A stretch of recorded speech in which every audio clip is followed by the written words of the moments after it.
Sony just announced the A6400. It is a vlogging beast of a camera under $900. But the key thing is it gives us a lot of clues about the A7S III. Stay tuned.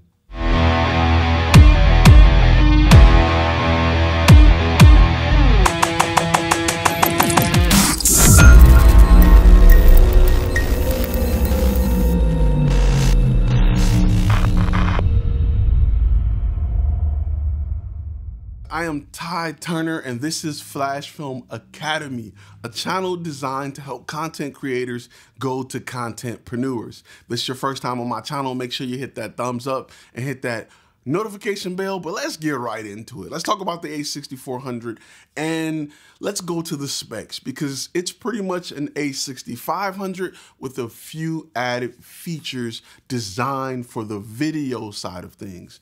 And I'm starting to think that Sony is going to do a dual lineup or a triple lineup where they do photography somewhere in the middle and video heavy APS-C cameras, and this camera is designed to be a vlogging camera. Let's start with the price. As of now, it's going to be listed around $899, so that keeps it at a really good price point for vloggers who are thinking about picking up a camera to vlog, or content creators or YouTubers such as myself.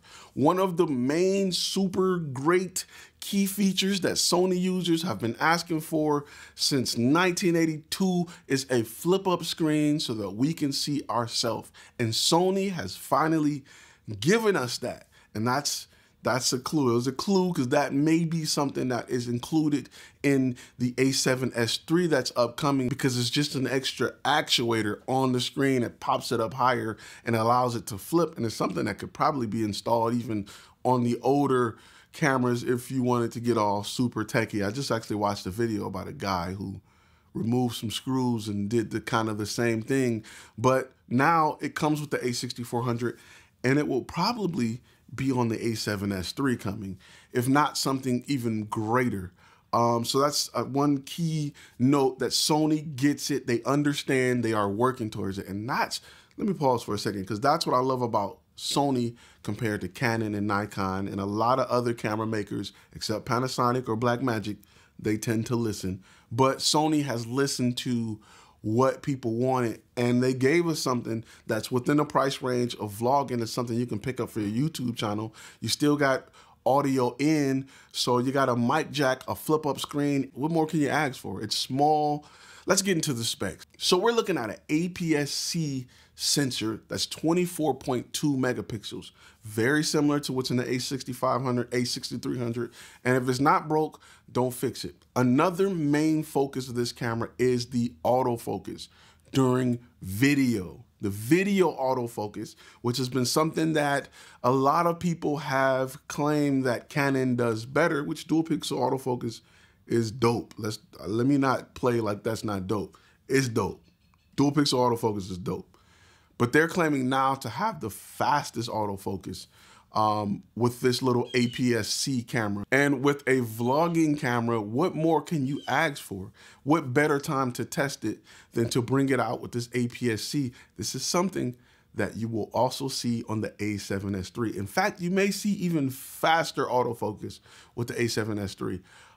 That should be dropping mid this year. It should be announced mid this year, if not within the next few months, and probably released around the November timeline. You got 11 frames per second, continuous shooting for photography. And of course, it comes with all the 4K. You can handle 4K 30, not 4K 60. You're still gonna have your 30-minute time limit on it, which I don't understand why people trip on it. I don't. What am I recording longer than 30 minutes? I would personally rather have something like a FS5 or something. That's just me. You got a great screen on the back, and it's just designed for vloggers. It's designed for content creators, especially for YouTubers. That price point says a lot. You know, it's not the same price as the Osmo Pocket or something like that, but for stationary YouTube, it's perfect. The thing I like about the mirrorless cameras is you can always get the adapter to add XLR ports to the top, so you can use phantom powered mics. I'll give you an example. I love my FS5, but sometimes I want to shoot with my A7R because I love the shallow depth of field that full frame gives you, but I don't have a powered XLR. I want to go directly into the camera. I can run it through a Zoom or something like that, but we're starting to add way more equipment when I'd rather just plug and play. But that's just me, especially with my favorite mic that's phantom powered. So again, let's go over the key things that I think will translate over to the A7S III. One is going to be the flip up screen, 180-degree screen. I think you're going to see it, if not a greater rendition of this design. Two is the fast video autofocus.